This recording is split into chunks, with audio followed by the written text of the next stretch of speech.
Apat kamay ang pangarap sa edukasyon para sa lahat. Sulong Edu Kalidad. Ito ang Department of Education School on the Air. Sumasayang papawid sa DZXX 89.3. Member KBP. Kapisanan ng mga broadcaster ng Pilipinas.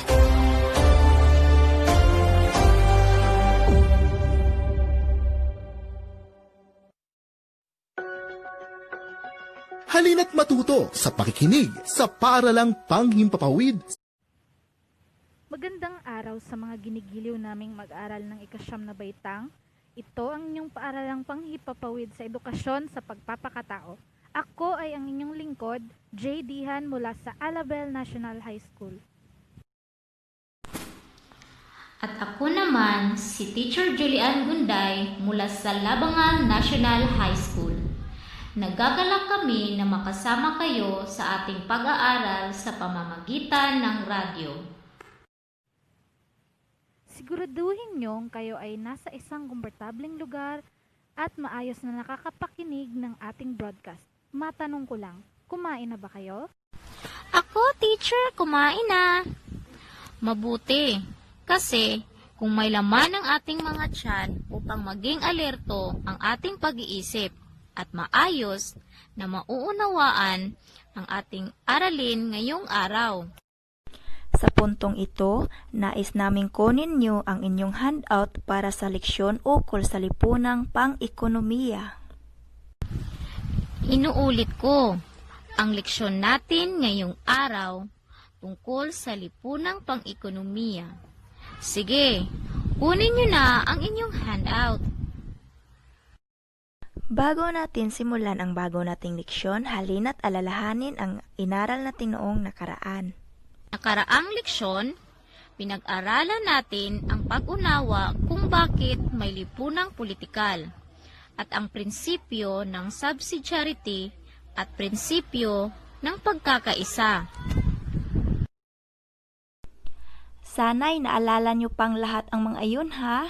Ngayon naman, ating alamin ang mga sagot sa nakaraan nating pagsusulit.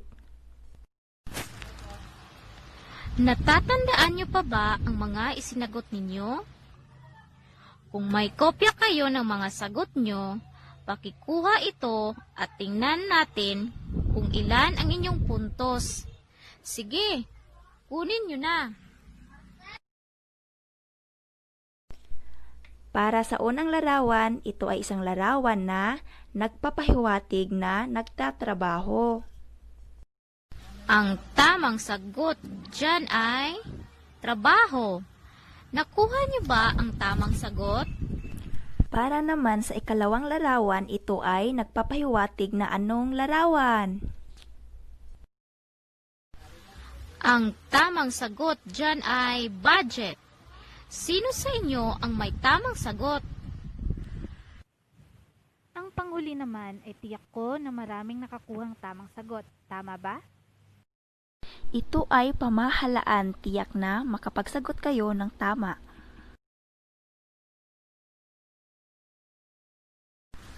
Ilan lahat ang tamang sagot nyo? Umaasa kaming nasagutan nyo ng mahusay ang ating huling pagsusulit. Mamaya, may maikling pagsusulit ulit tayo. Huwag kayong mag-alala. Tiyak na masasagutan nyo pag makikinig kayong mabuti sa ating leksyon. O siya, alamin na natin kung sino-sino ang nakakuha ng may pinakamataas na score. Narito na ang mga top-notchers sa ating maikling pagsusulit ukol sa mga lipunang politikal. Ang mga nakakuha ng 6 na puntos ay sina Ella Joy Grace Imba at Michelle Mindal.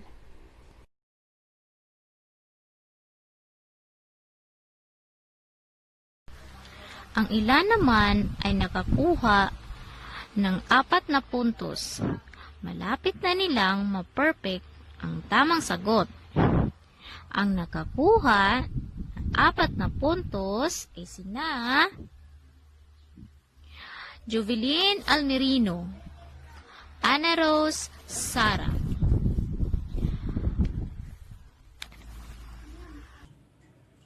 Sa mga hindi napasama ngayon, may tsansa pa kayo sa susunod. Tiwala lang.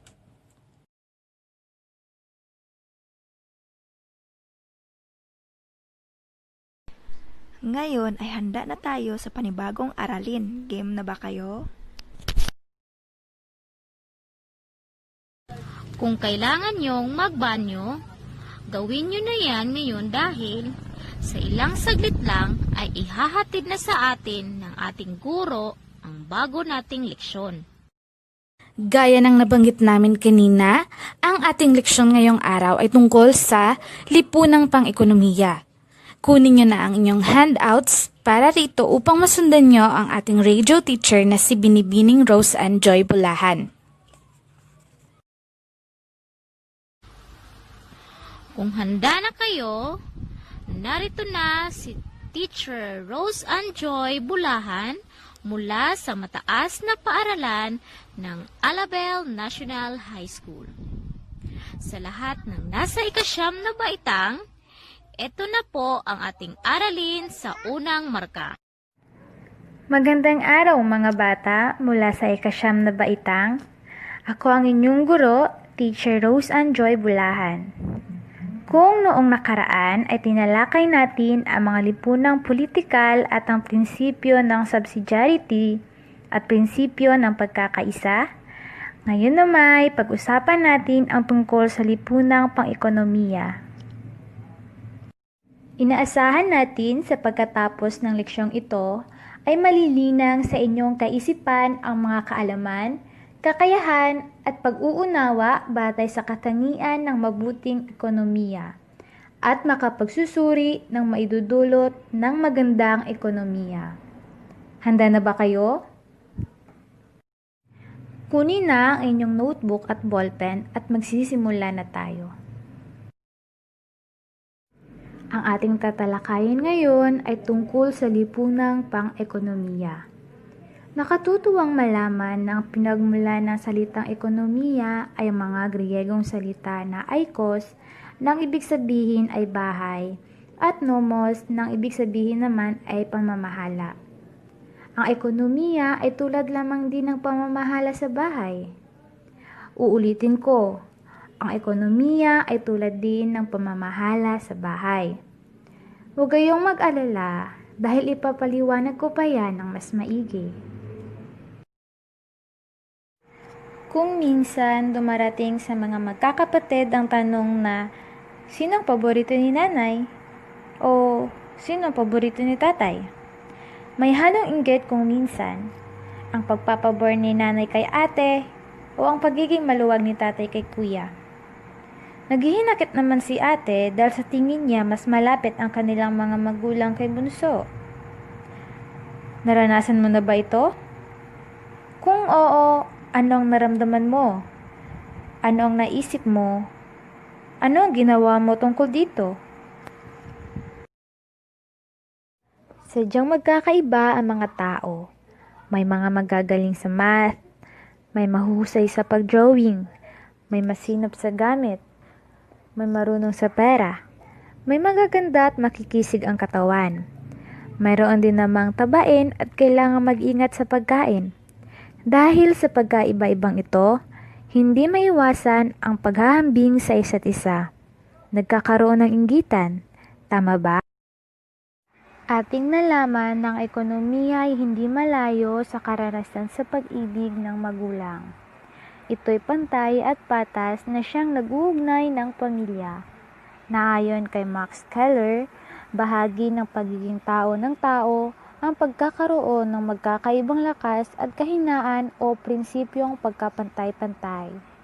Ayon naman kay Santo Tomas de Aquino na ang prinsipyo ng proporsyo ang angkop na pagkakaloob ng naaayon sa pangangailangan ng tao. Kayo ba ay nakasunod? Kung gayon, tayo na't magpatuloy. Kung mayroon tayong 100 tinapay na dapat ipabigay sa 100 tao, ano ang pinakamabisang paraan ng pagbabahagi nito? Magaling! Hindi ba't pinakamabisa at masinop na pamaraan ang pagbabahagi ng tinapay ayon sa huling batayan? Tama! Ang pagbibigay ng tinapay sa mga taong may sakit o mas gutom na nangangailangan ng kunting tulong. Nauunawaan niyo ba?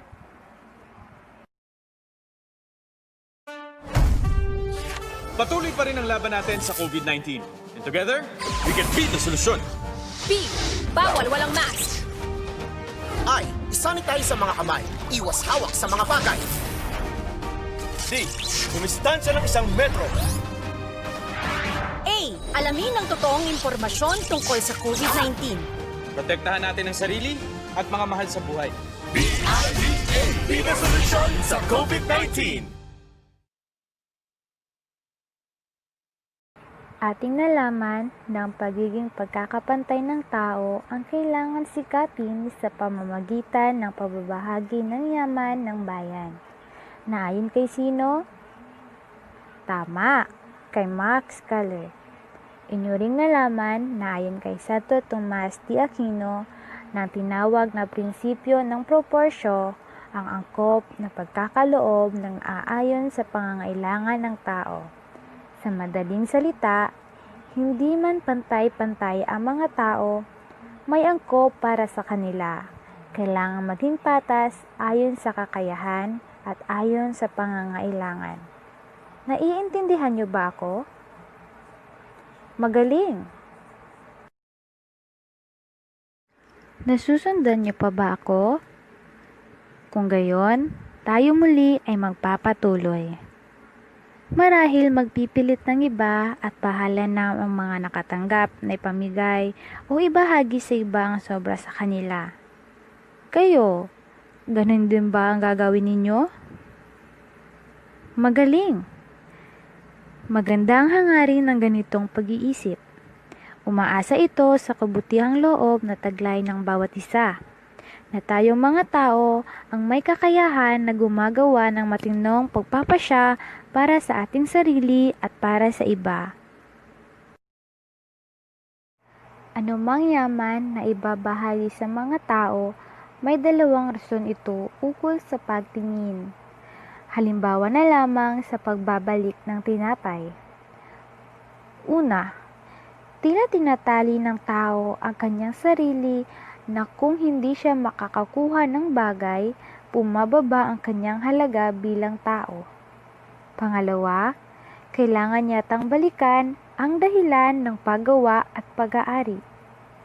Natanong niyo ba kung bakit nga ba nagtatrabaho sina nanay o tatay? At may mga tao na nagmamay-ari ng mga bagay. Naghahanap buhay sila hindi lamang para sa pera, kundi para ito sa buhay na hinahanap niya, na ang pag-aari ay hindi lamang tropeyo ng kanyang pagpapagal. Ito rin ay gamit niya upang matulungan siyang mahanap ang kanyang buhay. May nakikilala ba kayong mga tao na ganyan? Ang pagsisikap ng tao sa kanyang sarili ay hindi ang yaman, hindi ang mga kagamitan na mayroon siya o wala, kundi ang humubog sa kanyang pagkatao. Kayo, ano ba ang humubog sa inyo bilang tao? Magaling!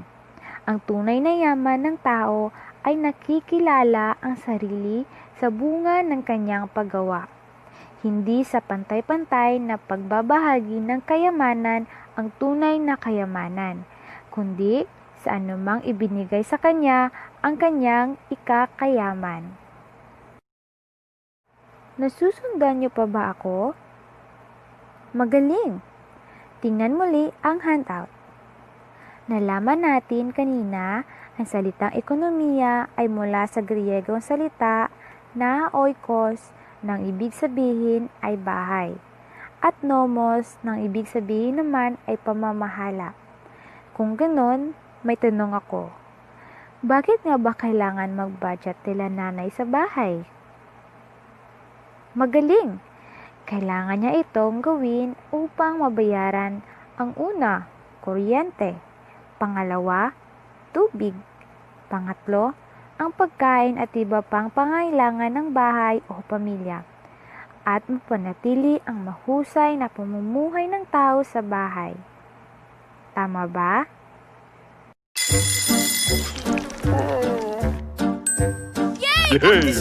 Hindi lang siya ang excited to be back in school. Bye-bye!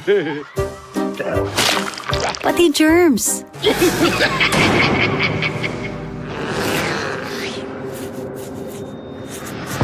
That's why I switched to Safeguard. Unlike ordinary soaps, Safeguard provides up to 24-hour protection against back-to-school germs. Pabaong proteksyon sa buhay. Safeguard.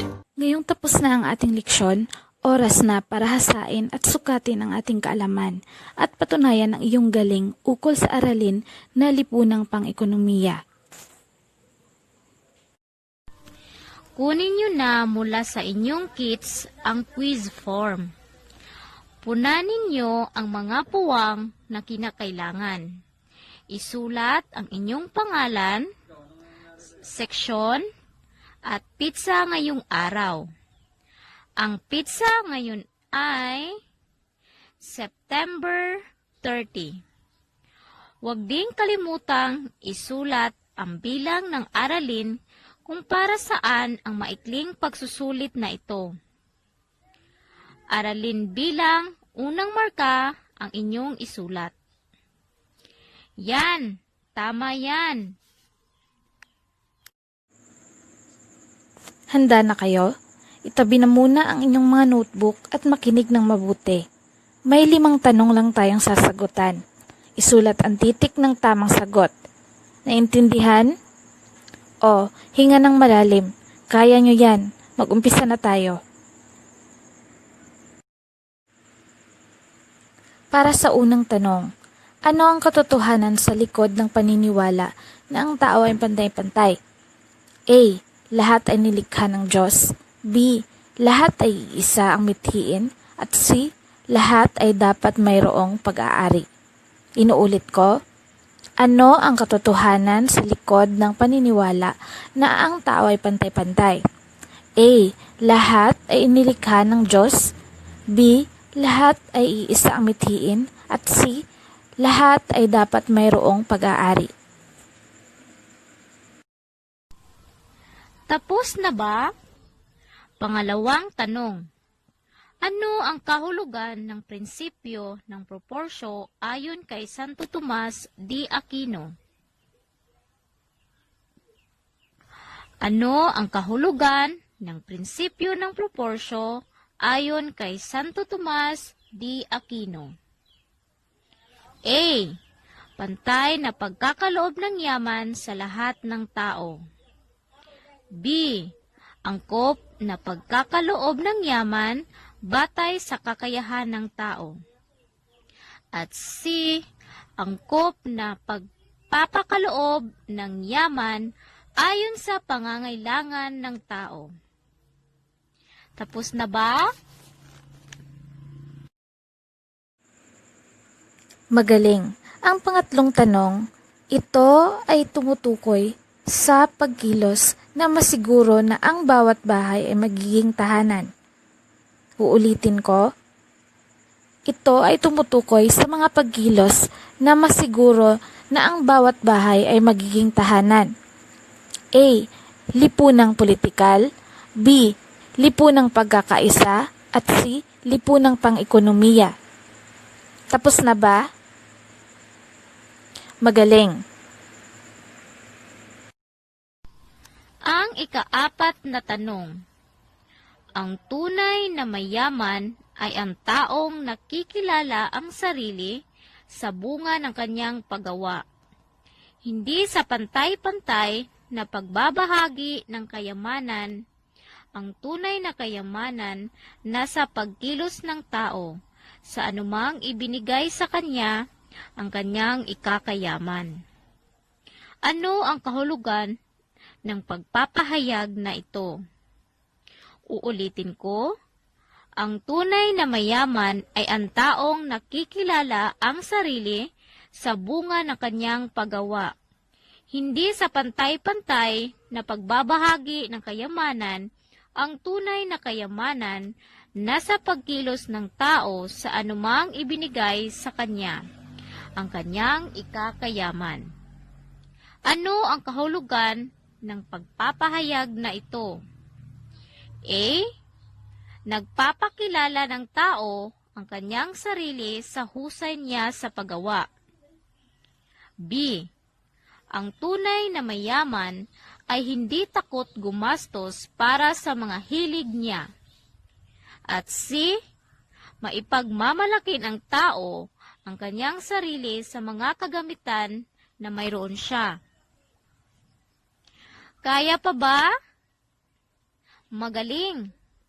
At ang panglimang tanong ay, paano maipapakita ang tamang ugnayan ng tao sa kanilang pag-aari?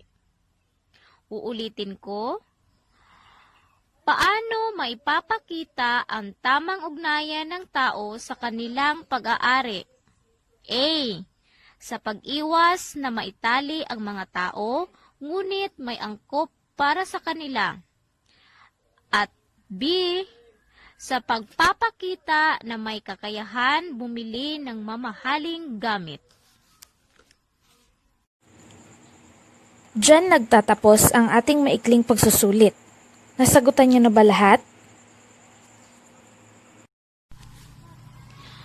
Kung may tanong kayo o nais linawin, isulat nyo na rin ang mga ito.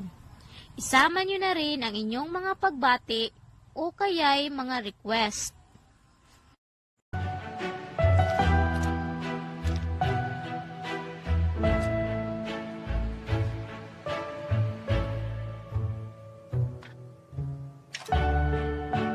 เขาจะได้อะไร ถ้าเขาทำแบบนี้ทุกวัน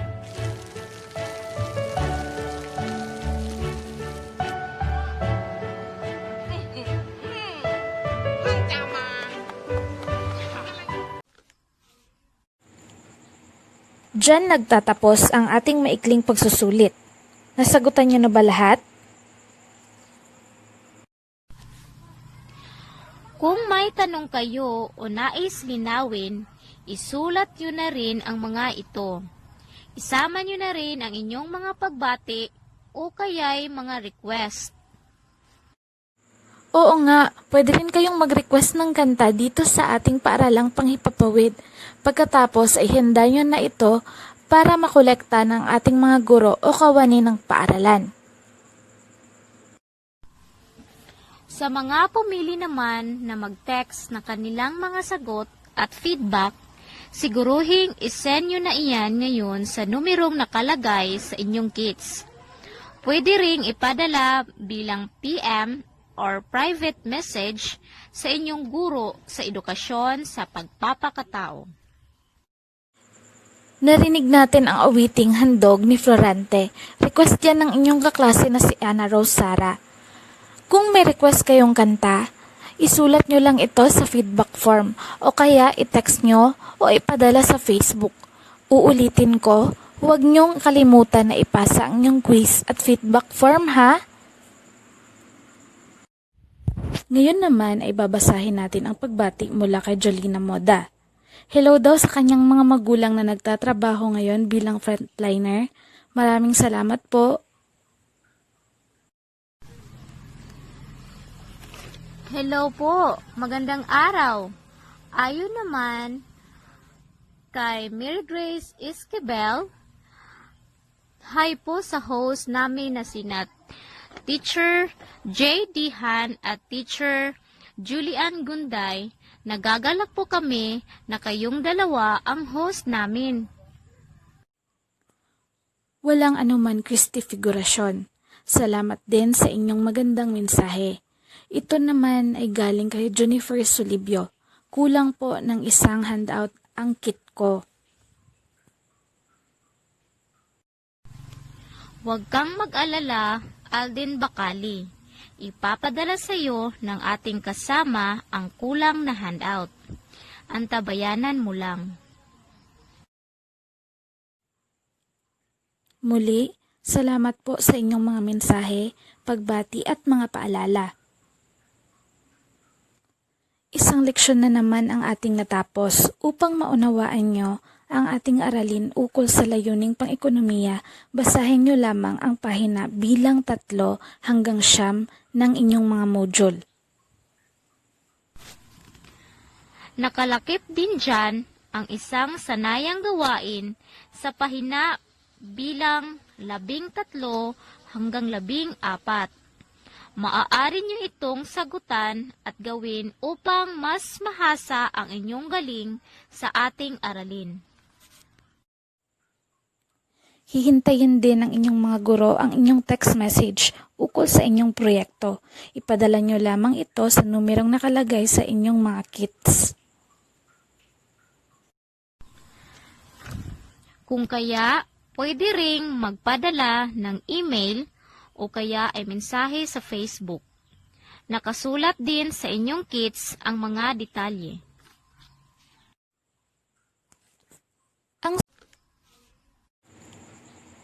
Diyan nagtatapos ang ating maikling pagsusulit. Nasagutan niyo na ba lahat? Kung may tanong kayo o nais linawin, isulat nyo na rin ang mga ito. Isama nyo na rin ang inyong mga pagbati o kaya'y mga request. Oo nga, pwede rin kayong mag-request ng kanta dito sa ating paaralang panghipapawid. Pagkatapos ay handa nyo na ito para makolekta ng ating mga guro o kawani ng paaralan. Sa mga pumili naman na mag-text na kanilang mga sagot at feedback, siguruhing isend nyo na iyan ngayon sa numerong nakalagay sa inyong kits. Pwede ring ipadala bilang PM or private message sa inyong guro sa edukasyon sa pagpapakatao. Narinig natin ang awiting Handog ni Florante. Request yan ng inyong kaklase na si Ana Rose Sara. Kung may request kayong kanta, isulat nyo lang ito sa feedback form o kaya i-text nyo o ipadala sa Facebook. Uulitin ko, huwag nyong kalimutan na ipasa ang inyong quiz at feedback form ha! Ngayon naman ay babasahin natin ang pagbati mula kay Jolina Moda. Hello daw sa kanyang mga magulang na nagtatrabaho ngayon bilang frontliner. Maraming salamat po. Hello po, magandang araw. Ayon naman kay Mary Grace Esquivel, hi po sa host namin na sina Teacher J.D. Han at Teacher Julian Gunday. Nagagalak po kami na kayong dalawa ang host namin. Walang anuman, Christy Figurasyon. Salamat din sa inyong magandang mensahe. Ito naman ay galing kay Jennifer Solibio. Kulang po ng isang handout ang kit ko. Huwag kang mag-alala, Alden Bakali. Ipapadala sa iyo ng ating kasama ang kulang na handout. Antabayanan mo lang. Muli, salamat po sa inyong mga mensahe, pagbati at mga paalala. Isang leksyon na naman ang ating natapos upang maunawaan nyo ang ating aralin ukol sa layuning pang-ekonomiya. Basahin nyo lamang ang pahina bilang 3 hanggang 9 ng inyong mga module. Nakalakip din dyan ang isang sanayang gawain sa pahina bilang 13 hanggang 14. Maaari nyo itong sagutan at gawin upang mas mahasa ang inyong galing sa ating aralin. Hihintayin din ng inyong mga guro ang inyong text message ukol sa inyong proyekto. Ipadala nyo lamang ito sa numerong nakalagay sa inyong mga kits. Kung kaya, pwede ring magpadala ng email o kaya ay mensahe sa Facebook. Nakasulat din sa inyong kits ang mga detalye. Ang susunod nating aralin ay ukol sa lipunang sibil. Siguraduhin nyong tumutok sa ating paaralang panghipapawid tuwing Lunes, alas 9 ng umaga hanggang sa muli. Ako po si J.D. Han. At ako naman, si Teacher Julian Gunday, laging tandaan, mag-aral ng mabuti. Ito ang susi natin tungo sa isang masaganang bukas. Paalam.